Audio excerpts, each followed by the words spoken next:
Hi friends, welcome to my channel. आज का जो हमारा टॉपिक है वो है science that your separation is going to end in the 3D world. इसका ये मतलब है कि मैं आपको कुछ ऐसे साइंस बताऊंगी आज जिससे आपको ये पता चलेगा कि जो आपका सेपरेशन है वो इस 3D वर्ल्ड में इट्स वेरी क्लोज कि वो खत्म होने वाला है। ठीक है ना। जैसे आपको पता ही है कि सबसे पहले जो हमारा सेपरेशन होता है वो हमारे अंदर खत्म होता है। पहले जो हमारी मैस्कुलिन और फेमिनिन एनर्जीज हैं वो अंदर यूनाइट होती हैं। जो हमारा इनर यूनियन होता है, जब हम बहुत पीसफुल एक स्टेट में आ जाते हैं, ब्लिसफुल स्टेट में आ जाते हैं, जहाँ हमें बहुत एबंडेंस फ्रीक्वेंसी में आ जाते हैं। एबंडेंस फ्रीक्वेंसी का मतलब है कि जहाँ आपको किसी चीज़ की कमी नहीं रहती है।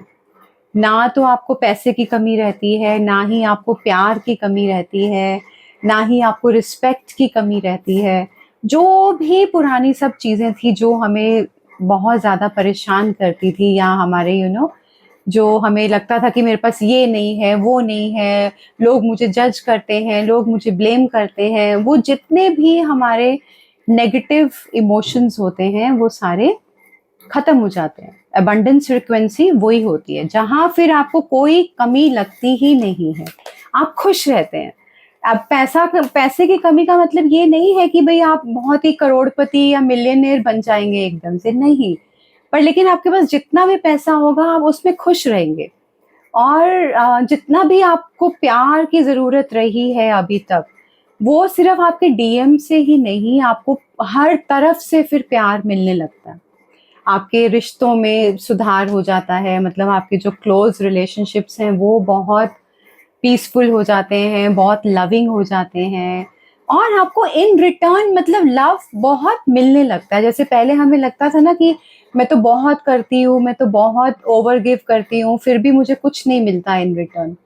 लेकिन जब हम अबंडेंस फ्रीक्वेंसी में आ जाते हैं तो ये सब चीजें जो होती हैं वो खत्म हो जाती हैं। ठीक है गाइस। तो पहले हमारे अंदर वो यूनियन होता है, पहले हम उस अबंडेंस फ्रीक्वेंसी में खुद पहले इंटरनली आते हैं, तभी फिर वो शो करता है हमारे आउटर वर्ल्ड में, हमारे 3D वर्ल्ड में। ठीक है ना। जैसे आपको पता ही है कि ये हमेशा इनसाइड आउट ऐसे ही वर्क करता है। ये जो ट्विन फ्लेम जर्नी होती है या जो स्पिरिचुअल जर्नी होती है वो हमेशा अंदर से बाहर की तरफ रिफ्लेक्ट होती है। तो जैसे आपकी स्टेट ऑफ बीइंग अंदर होगी वो ही बाहर आपको 3D वर्ल्ड में नजर आएगी।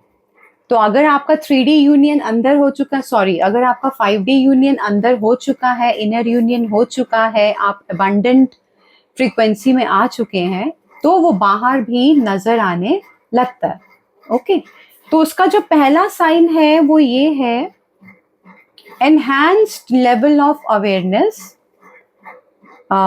Easy to stay focused and present. इसका ये मतलब है कि जो आपका अवेयरनेस का एक लेवल होता है वो बढ़ने लगता है, काफी बढ़ जाता है। मतलब आप छोटी छोटी चीज के लिए भी अवेयर हो जाते हैं। अवेयर का मतलब होता है कॉन्शियस हो जाना। और आपको फोकस्ड होने में और प्रेजेंट मोमेंट में रहने में कोई दिक्कत नहीं आती है। इससे पहले क्या होता था कि हम हमेशा पास्ट में रहते हैं, कि या तो हमारा दिमाग पास्ट की चीजों में चलता रहता है, या हम फ्यूचर के लिए परेशान होते रहते हैं, फ्यूचर के लिए हम वरी करते रहते हैं। लेकिन अब जब आपका यूनियन होने वाला होता है तो आपका जो लेवल ऑफ अवेयरनेस होता है वो बहुत बढ़ जाता है और आप प्रेजेंट मोमेंट में रहने लग जाते हैं। आपको इजी हो जाता है अवेयरनेस में रहना प्रेजेंट मोमेंट में।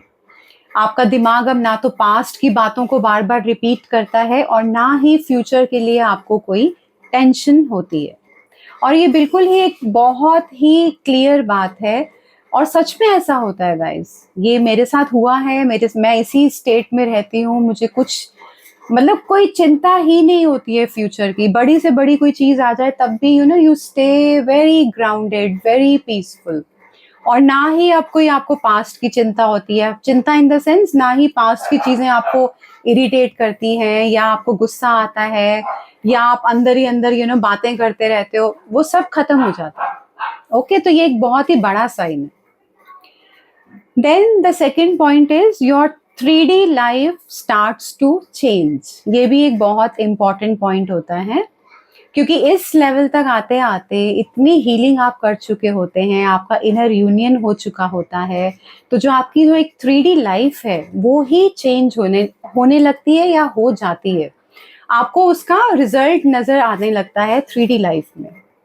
जैसे आपको पहले फाइनेंशियल स्ट्रगल्स रही होंगी तो वो खत्म हो जाएगी, और जैसे आपकी लाइफ में वही जैसे मैंने बताया अबंडेंस आने लगती है, आपको हर तरफ से प्यार मिलने लगता है, आपके रिलेशनशिप्स सुधर जाते हैं, आपका करियर अगर चेंज होना होगा तो वो भी हो चुका होता है इस टाइम तक। तो आपका आपसे अलाइंड जो करियर होगा आपका, तो वो आपको मतलब आप उसमें स्विच कर चुके होगे, ठीक है ना। तो आपकी जो 3D लाइफ होती है वो चेंज होने लगती है। Then the third point is your TF starts to appear in your dreams frequently। ये तो एक बहुत ही कॉमन साइन है, आपको पता भी होगा कि जो आपका TF होता है वो आपकी ड्रीम्स में आने लगता है बार बार, और आपको ऐसा लगता है कि मतलब बहुत ही रियल लगते हैं वो ड्रीम्स, आपको लगता ही नहीं कि वो ड्रीम्स हैं, आपको ऐसे लगता है कि वो रियल है, वो रियल में ही आपसे कनेक्ट हो रहे हैं। Then the fourth point is 3D outer life में TF की जो प्रेजेंस होती है वो आपकी एनर्जेटिक फील्ड से होके 3D लाइफ में भी आपको दिखती है। इसका ये मतलब है कि जो आपकी एनर्जी जो फील्ड है, आपका एनर्जेटिक फील्ड है, उसमें आपको TF की प्रेजेंस बहुत ज्यादा फील होती है। बिल्कुल ये ऐसे लगता है कि जैसे आप सच में उससे बात कर रहे हैं, मतलब जैसे आप खा रहे हैं या आप कुछ काम कर रहे हैं तो आप मन ही मन उनसे बात करते हैं, और आपको ऐसा लगता है कि वो मतलब आपके सामने ही है, जैसे आप रियलिटी में उससे बात कर रहे हैं, वैसा ही फील होता है। मतलब ड्रीम्स भी आपको रियल लगने लगते हैं, और आप एक्चुअली में भी हर चीज में ऐसा फील करते हैं कि आपका जो DM है वो आपके साथ ही है। ये मेरे साथ बहुत होता है, अभी भी होता है कि मतलब जैसे बात करते करते जैसे कैसा लग रहा है खाना, और ये ऐसा है ये वैसा है, आपको लगेगा ही नहीं कि वो सामने है ही नहीं है इंसान, आपको लगेगा ही नहीं कि वो एग्जिस्ट अभी, मतलब फिजिकली सामने नहीं है। इट इज सो रियल, इतनी ज्यादा वो एक रियल फीलिंग होती है, और आप कॉन्टिन्यूसली उसके साथ कनेक्टेड रहते हैं। तो ये एक बहुत बड़ा साइन होता है, ठीक है गाइस। जब मैं इस स्टेज पे नहीं थी ना, और मैं जब पहले वीडियो सुनती थी या पहले मैं गाइडेंस लेती थी, तो मुझे तब यही बताया जाता था या मैंने सुना कि ऐसा होता है, आप कॉन्टिन्यूसली कनेक्टेड रहते हो, तब मैं बड़ा अजीब सा मुझे लगता था कि ऐसा कैसे होता है यार, ऐसा कैसे हो सकता है। बट सच में ऐसा होता है। अब जब हम खुद एक्सपीरियंस करते हैं तो हमें रियलाइज होता है कि हाँ, सच में ऐसा होता है। जस्ट अभी मैं चाय पी रही थी तो आई वॉज मेरे को थॉट आ रहा था ऐसे ही कि चाय आज बड़ी टेस्टी बनी है, तो एकदम से I start talking to him कि कितनी अच्छी चाय बनी है ना, तो मुझे सच में ऐसा लगता है कि आगे से रिप्लाई आता है कि हाँ इट्स रियली गुड, बहुत ही अच्छी बनी है, रेलिश कर रहा हूँ मैं ये चाय। तो इतना ज्यादा वो आपको लगता है कि सच में वो एग्जैक्टली ऐसा ही हो रहा है 3D में। ओके, और जो नेक्स्ट साइन है वो ये है कि उनका जो नाम होता है या उनसे मिलते जुलते लोग जो होते हैं, और उनसे रिलेटेड जो क्लोज लोग होते हैं वो आपकी लाइफ में अब आने लगते हैं। उनका नाम तो खैर आपको बहुत जगह दिखता ही है, और उनसे जो मिलते जुलते, मतलब उनकी शक्ल से मिलते जुलते, उनकी आवाज से सिमिलर ऐसे लोग आपको टकराएंगे आपकी लाइफ में, या कोई उनका कोई बहुत ही क्लोज फ्रेंड होगा, या कोई उनसे रिलेटेड कोई लोग होंगे तो जिन्हें आप जानते हो, तो वो आपकी लाइफ में अपीयर होने लगते हैं। तो इसका ये मतलब है कि उनकी एनर्जी आपकी तरफ अब आ रही है, तो 3D यूनियन होना बहुत पॉसिबिलिटी है कि होने वाला है। Okay, and then the next point is unconditional love dominates and no anger no resentment.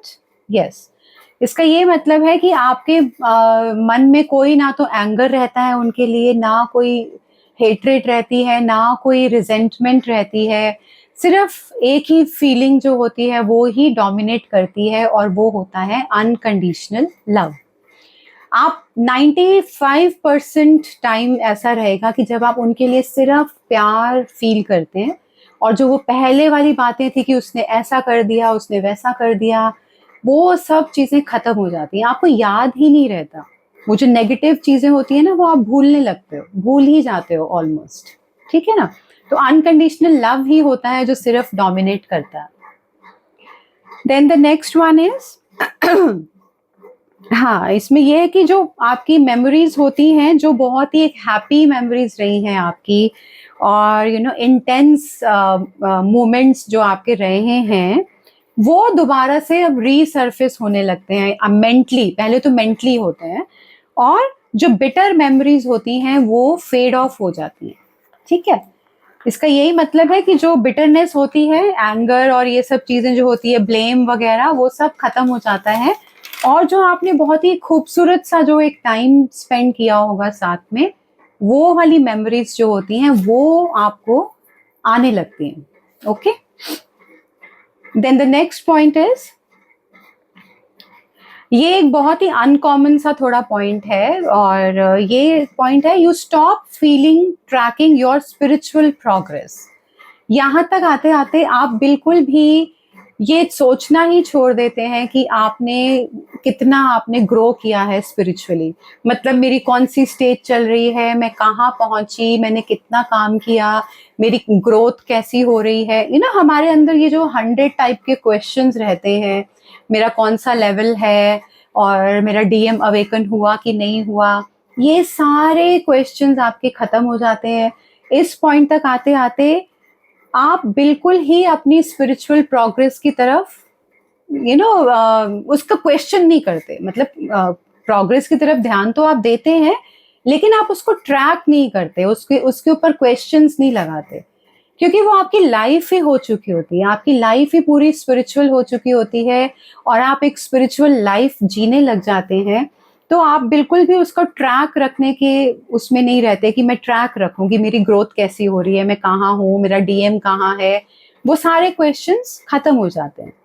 और आपकी जो लाइफ होती है, ये नेक्स्ट पॉइंट है, आपकी जो लाइफ होती है वो बैक टू नॉर्मल हो जाती है, as a very very normal and simple life, जो पहले जैसी हमें इंटेंसिटी फील होती है, बहुत ही ज्यादा हमारे emotionals up and high and lows होते हैं, सॉरी, वो सब चीजें खत्म हो जाती हैं। आपकी एक बहुत ही सिंपल और एक बहुत ही नॉर्मल लाइफ दोबारा से स्टार्ट हो जाती है, और इसमें आप वेटिंग एनर्जी में भी नहीं रहते। आप ये वेट करना छोड़ देते हैं कि वो कब आएंगे, कब मेरी लाइफ में दोबारा से आएंगे, कब मुझे फोन करेंगे, कब मुझे कॉल करेंगे, वो सब खत्म हो जाता है, क्योंकि आप इतने बिजी हो जाते हैं, इतने सुकून में होते हैं, इतनी खुशी में होते हैं, आपकी ओवरऑल जो लाइफ होती है वो इतनी बेटर हो चुकी होती है, और आप अनकंडीशनल लव में भी रहते हैं। जैसे मैंने आपको बताया, आपको हमेशा प्यार ही फील होगा उनके लिए। तो यहाँ तक आते आते आपको ये सोचना आप बिल्कुल छोड़ देते हैं कि मेरा यूनियन कब होगा, वो फिजिकल वर्ल्ड में कब आएंगे, क्योंकि आपको पता होता है कि वो आएंगे ही आएंगे। ठीक है ना? डिवाइन टाइमिंग पे आएंगे, जब भी आएंगे I am open for it. और इस स्टेज तक आते आते आपको सारा कंफ्यूजन भी खत्म हो जाता है कि क्या मैं किसी और को चुन लूं, क्या मैं किसी और के साथ चली जाऊं, क्या मैं शादी कर लूं, क्या मैं अपनी लाइफ ऐसे ही निकाल दूं बिना किसी प्यार के, क्योंकि वो चीजें सब रहती ही नहीं है। आप उन सब क्वेश्चन से ऊपर उठ जाते हैं, आपको फर्क ही नहीं पड़ता कि डीएम आपका लेट हो रहा है या आपकी एज निकली जा रही है, ऐसा कुछ नहीं होता, वो सारे क्वेश्चंस खत्म हो जाते हैं। ठीक है गाइस, सो आई होप आपको समझ में आया होगा कि कौन कौन से पॉइंट्स होते हैं। अगर आपके साथ ये रेजोनेट करते हैं तो दैट मीन्स कि आप इनर यूनियन में हैं, और आपका 3D यूनियन बहुत जल्दी होने वाला है। Okay, and today's day 10th, और आज का एक ही टास्क है क्योंकि ये थोड़ा सा लंबा है, और इसमें आपको क्या करना है कि ब्लेम को रिलीज करना है, रिलीज योर ब्लेम। इसका ये मतलब है कि हम अपने अंदर एक बहुत ही ज्यादा टॉक्सिक एक बिहेवियर लेके चलते हैं जिसको हम कहते हैं ब्लेम। ये हमारी नेचर होती है कि हम हर किसी को ब्लेम करते हैं छोटी छोटी बातों पे। कोई नहीं मिला तो हम ऊपर उंगली कर देते हैं कि गॉड ने ऐसा कर दिया, क्यों उन्होंने मेरे साथ ऐसे किया, करते हैं ना हम। गॉड से ही अपसेट हो जाते हैं, अरे भगवान ने मेरे साथ ऐसा क्यों कर दिया। तो ये जो होता है ना ब्लेम, ये आपको रिलीज करना बहुत जरूरी है ताकि आपकी वाइब्रेशन बढ़ सके, आपकी फ्रीक्वेंसी हाई हो सके। अब हम ब्लेम क्यों करते हैं? क्योंकि हमें स्पिरिचुअल ट्रुथ नहीं पता कि जिसको भी हम ब्लेम कर रहे हैं उस इंसान के साथ हमने ऑलरेडी पहले कभी कुछ बुरा किया होगा, तभी उसने हमारे साथ बुरा किया। ये एक स्पिरिचुअल ट्रुथ है गाइस। सपोज कि आप एक ब्लैक बॉल फेंक रहे हैं किसी के ऊपर, ठीक है ना, आपने एक काली बॉल है और वो किसी के ऊपर फेंकी, और फिर वो आपको इन रिटर्न वो बॉल फेंक रहा है, ठीक है ना। तो इधर से भी बॉल जा रही है, उधर से भी बॉल आ रही है, लेकिन हमें दिखता नहीं है। हम क्योंकि हम कोई भी कर्मा करके अपना भूल जाते हैं ना, या तो हमने पास्ट लाइफ में किया होगा या हमने इसी लाइफ में कुछ किया होगा। लेकिन जब हमारी तरफ वो ब्लैक बॉल आती है तब हम क्वेश्चन करते हैं कि मेरे साथ क्यों हुआ ऐसा, मैंने क्या किया था, क्यों उस इंसान ने मेरे साथ ऐसा किया। उस इंसान ने आपके साथ इसलिए ऐसा किया क्योंकि आपने पहले कभी उसके साथ वैसा किया था जो आप भूल चुके हैं, आपको याद नहीं है। तो इसलिए जब आप इस स्टेज तक आएंगे ना कि आपका यूनियन होने वाला है और आपका इनर यूनियन हो चुका है, आपको ये बिल्कुल क्लियर हो जाएगा कि आपके साथ जो जो हुआ लाइफ में, जो जो भी दुख आपने झेले इस जिंदगी में, वो क्यों हुआ आपके साथ ऐसा। आप किसी को ब्लेम देना फिर छोड़ देते हैं। आपको ब्लेम देने का मतलब आपको रीजन ही नहीं मिलता कि मैं ब्लेम क्यों दूं। ना ही आप भगवान को ब्लेम देते हैं, ना ही किसी और को देते हैं, बिकॉज आप समझ जाते हैं कि आपके साथ जो जो हुआ वो आपके साथ होना ही था क्योंकि आपने पहले वैसा कुछ किया था, ठीक है ना। तो यही होता है स्पिरिचुअल ट्रूथ, यही होता है लॉ ऑफ कर्मा। जो आप देंगे वो आपके पास लौट के जरूर आएगा, ठीक है। तो इसीलिए आज हम इसको रिलीज करेंगे ब्लेम को। और इसको हम कैसे रिलीज कर सकते हैं कि पहले आप एक लिस्ट बनाइए कि आप किस किस को ब्लेम करते हैं और क्यों करते हैं। एक एक इंसान को आपको उठाना है, ये एक बहुत ही लंबा टास्क हो जाएगा, इसीलिए मैंने आज आपको एक ही टास्क दिया है। सपोज आप एक फैमिली मेंबर को उठा लीजिए, आप अपने फादर को लिया पहले, ठीक है ना। तो आपको ये देखना है कि आप उनको किस किस चीज के लिए ब्लेम करते हैं, वो लिखिए। कि आपको हो सकता है बहुत सी इश्यूज होंगे, अपने फादर को ब्लेम किया आपने, ऐसे ही फिर आप अपनी मदर के साथ देखिए, अपने हस्बैंड के साथ देखिए, अपनी वाइफ के साथ देखिए, अपने डीएम के साथ देखिए, अपनी डीएफ के साथ देखिए, ठीक है ना। जिस जिस के साथ भी आपको आप ब्लेम देते हैं, गॉड को भी देखिए कि आप गॉड को क्यों ब्लेम देते हैं, किस किस पॉइंट पे देते हैं, वो सारा कुछ आपको लिखना है, ठीक है। फिर आप उसको रिलीज करिए। जैसे मैंने पहले भी आपको एक टास्क दिया था, उसमें भी यही मैंने बताया था, जजमेंट वाला शायद, कि उसको रिलीज करना है। सेम वे इसको भी आपको रिलीज करना है, एक नई चॉइस लेके, that now I have understood कि मेरे साथ ऐसा क्यों हो रहा है, and I choose to release this blame, ठीक है। जब आप एक नया चॉइस लेंगे ना, तो आपकी वो सारी नेगेटिव एनर्जीज निकल जाएंगी और आप ब्लेम को रिलीज कर देंगे। जब आप ब्लेम को रिलीज करेंगे, एक एक अपनी रिलेशनशिप में आप जितने भी आप ब्लेम देते आए हैं आज तक, आप उनको सबको रिलीज करेंगे, तो आप देखिएगा कि आप कितने पीसफुल हो जाते हैं। आपकी वाइब्रेशन इंस्टेंटली हाई होती है, आपकी फ्रीक्वेंसी बढ़ जाती है एकदम से, ठीक है ना।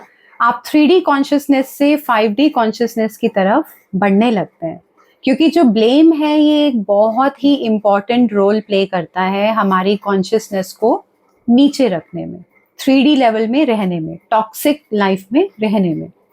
तो आप इसको रिलीज करिए, सबको लिखिए, इसको रिलीज करिए, नई नई चॉइस बनाइए, that I choose to release this blame now. मैं अभी इस ब्लेम को रिलीज करती हूँ, ठीक है।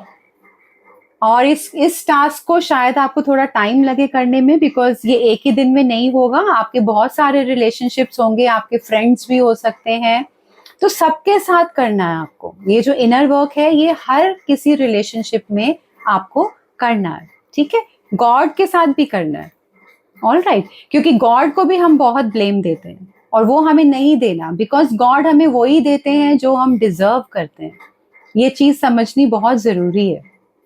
आप डिजर्व करेंगे, आप एक कहते हैं ना कि आप डिजर्विंग तो बनिए, तभी तो आपको वो चीज मिलेगी। तो अगर आप अपने आप को चेंज करते हैं, आप अपनी वाइब्रेशन को हाई करते हैं, आप अपनी एनर्जी को चेंज करते हैं, तभी तो गॉड आपका डीएम जो है वो आपको देंगे।